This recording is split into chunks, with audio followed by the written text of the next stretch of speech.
We are talking to our state senator, Bruce Tarr, as we often do. Good afternoon, Senator. How are you? Good afternoon, Heather. I'm doing great, thanks. How are you today? I'm good. I'm good. Good, So, good. you have some news about the Holyoke Soldiers Home, and you actually have some local news to attach to it, right? So I do, and I appreciate the opportunity to talk about this. So Heather, I think we all recall that because of the COVID-19 pandemic, at the Holyoke Soldiers Home, at least 76 veterans perished. And that has been of tremendous concern to all of us because these are folks who made the sacrifice to serve our country, and they deserve the best that they can get in terms of treatment. And unfortunately, many of them died at this facility. And there was actually a report done, and I have a copy of it right here, and I'll hold it so you can see how voluminous it is. Yeah. And Okay. this was done by Mark Pearlstein, who was an attorney that was tapped by Governor Baker to conduct an investigation of what happened at the Holyoke Soldiers Home and why that mortality rate is so high. As a side note, I actually worked at one time with Mark Pearlstein in the U.S. Attorney's Office, so I know him. He's a great professional, and he did a very thorough job of investigating this. As a result of that, one of the things that needs to happen is a new building, a new physical facility for the Holyoke Soldiers Home. And so there's a bill moving to authorize the construction of that home. And it's passed through the House. It's now with us in the Senate.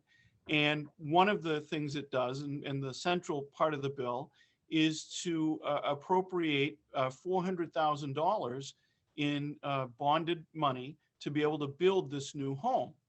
Now, it's important to understand that if we meet certain federal deadlines, and the most important one is in August, to ask for this money, we can get as much as 65% reimbursement from the federal government to help pay for the construction of this new home.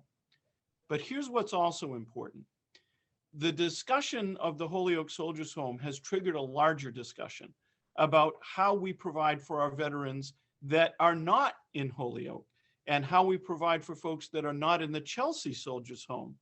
And so the bill came to us, and in the Senate, we are working to expand its focus to say not only how are we going to build this one facility, which is important, and we need to do that, but how are we going to look at the needs of veterans throughout the state? And so one of the things that's happened that's been very important is the Disabled American Veterans, a service organization, has looked at where veterans live in Massachusetts and tried to identify unmet needs that are not being met by the two soldiers' homes that we have right now. And their information has really been illuminating. So for instance, in the 6th Congressional District where we are, there is a relatively high population of veterans. The same is true for Cape Cod and the islands. And there are also some places in Berkshire County which have high concentrations of veterans that aren't necessarily being met, nor are capable of being met by the two existing soldiers' homes. So what we're going to do in the Senate, and we're going to debate this bill next week, is add language to build the soldiers' home and build a first-class facility, but allow for another $200 million, I'm sorry, to get us started with looking at equity for the rest of the state. And obviously, you can't do that doing it on the back of an envelope. So the bill would compel a plan and an analysis to see where our veterans populations are and to see what the best ways we can achieve meeting their needs are, and then put some funding on the table to do that. So what started out as a conversation about a single soldiers' home, which is really important, has now evolved into a conversation about what the future of veterans housing looks like, what the future of veterans medical care looks like. And I'm very pleased that we are looking at, with a broader scope, at how we can help people all across the state. And so I was looking for it here on my desk, but I also have the bill, and I will hold it up. And this is the Senate bill that we're going to be taking up next week. And we have an amendment deadline of Monday at 2 p.m. And so not being sure when this will air, that amendment deadline may have already passed by the time folks see this.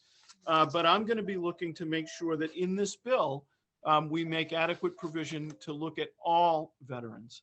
And I'm very confident that the Senate is going to endorse that proposition.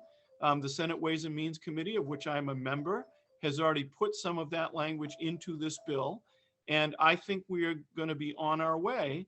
We still have to negotiate with the House about the final version of the bill, but I think we're going to be on our way to putting on Governor Baker's desk a bill that looks at trying to meet the needs of all of our veterans in the best way, looking at having the best medical care, the best quality of life, the most appropriate kinds of facilities, given the trends that we're seeing. So I'm very pleased about this, and I hope others will be too.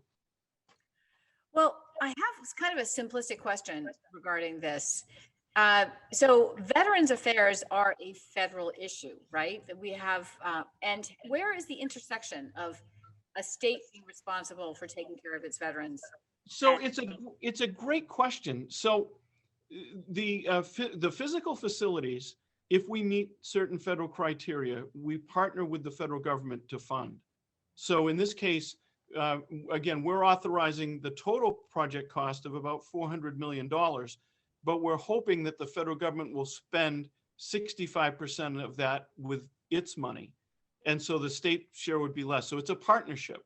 Mm-hmm. And beyond that, there's even more of a partnership that if we meet the criteria that the federal government has for us, then the federal government pays for many of the operating expenses of these facilities.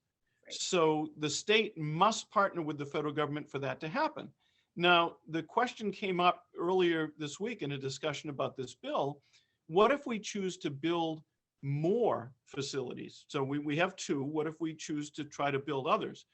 And the answer is that if those others, again, meet certain criteria, then the federal government may help to pay for the construction costs, but would much more likely also pay for the operating cost of providing care. So it's a partnership, but we have to meet their requirements. And obviously we want to meet the needs of our own veterans. And Massachusetts currently, under the federal system, the Veterans Affairs federally dictate that we can have 944 beds for veterans, and we don't have anywhere near that. And so there's potentially some room for expansion. And there are also other rules about the facilities not being within 2 hours of each other, but that rule doesn't apply until you go over the 944 beds. So we think there's some flexibility here, and we want to take full advantage of it. So the one thing that's clear is we do need to build a home in Holyoke, a new one, and we will be moving forward with that. And then what's less clear is what we do to help veterans in the rest of the state, but we want to begin laying the foundation for that in this bill as we move forward with the Holyoke home. Last weekend, and again, it will have been 2 weekends ago when this airs, a group of people met at Halibut Point State Park protesting the state cutting down a number of trees to increase parking. Do you have any thoughts about this? Well, I do. I was contacted by one of the individuals that was involved in that protest, and obviously I understand folks' concerns, because when we have a state park, the intent is to preserve things like trees, not to remove them. So I completely understand. But someone had written to me suggesting that there hadn't been any public process about this. And actually, that's not the case. And I was very pleased to work to facilitate public process. So we did have meetings in Rockport. For instance, in 2018, we had a meeting that I helped to organize. I believe that one was at the library.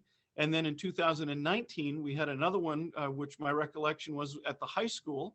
And they were both very well attended. In fact, at the first meeting, the commissioner of the Department of Conservation and Recreation presided himself. And the plan was presented and public comments were taken. And actually at that time, Heather, folks made suggestions to change the plan. So there were thoughts about the sign that had been proposed being completely inappropriate for Halibut Point. It looked like something on the magnitude of the Hollywood sign that we see on TV. That got changed. There were concerns about lighting and having too much lighting, because Halibut Point is a great resource for astronomers. And so the concern was not to have too much light pollution so that it could still be that great resource. That got changed. There were other things that didn't change. And particularly at the second public meeting, which again was very well attended, there was a lot of concern about the Silva House, which is the house that is across the road from the parking lot, which had a lot of structural issues. And Representative Ferranti and I called a meeting with the members of the Board of Selectmen and also with Town Administrator Vieira. And we worked through that issue, and it was determined that the house really couldn't be salvaged. We had some thoughts at the time about maybe using it for affordable housing if it was suitable for that, if it made sense. So a number of things changed as a result of the two meetings that were had. And so there was a lot of public process. And beyond that, the Rockport Conservation Commission was involved in overseeing the work that's being done. So the Department of Conservation and Recreation appeared before the Conservation Commission. The Conservation Commission did a site visit. The Conservation Commission also reviewed an order of conditions for the work that's being done. So there certainly has been a lot of public process. All of that being said, I still understand that folks don't want to see the loss of trees at a park. And so having been in touch with DCR about this, they informed me that they are going to plant trees and other kinds of vegetation to offset the loss of the trees. And so, one thing that I've communicated to a number of individuals is that if they have thoughts about what that vegetation should look like, where it should go, happy to receive those thoughts and relay them to DCR. But the goal is to not have a net loss here of vegetation. And then beyond that, there have been some concerns about the parking lot. And the difficulty, Heather, has been, and we saw this last spring, that if the parking lot doesn't have adequate capacity, we wind up having parking on the state highway that runs by the park, which creates a public safety issue, and it certainly doesn't benefit the environment. So DCR here is trying to create the capacity to accommodate visitors safely to this incredible resource. So there are a lot of moving pieces to this. And the one thing that I think is positive is how much people care about Halibut Point State Park. I know I certainly do, and I know many, many others do as well. So hopefully we can continue to work through this. And I apologize for the long diatribe, but I think it's important to get that information out. Oh, no, it's really good for people to understand that there was a process. And I think what it will do is alert people to pay attention in the future. Yeah, so, and I agree. I would say that the two public meetings that I personally attended were very, very well attended. And there was a lot of participation and engagement. And I've mentioned some of the issues that were raised. So when folks were making suggestions, those things did get taken into account and changes were made based on them. But this issue relative to the removal of these trees didn't necessarily get a lot of attention. It certainly could have if folks wanted to raise it, but it didn't at the time, is my recollection. Okay, great. Well, again, that's great news for our veterans, and we look forward to talking to you again. Well, it's always a pleasure and great to be able to talk about things and present information about what's happening here on Beacon Hill. So thank you so much. And as always, thanks to 1623 Studios, which is such a great resource for our community.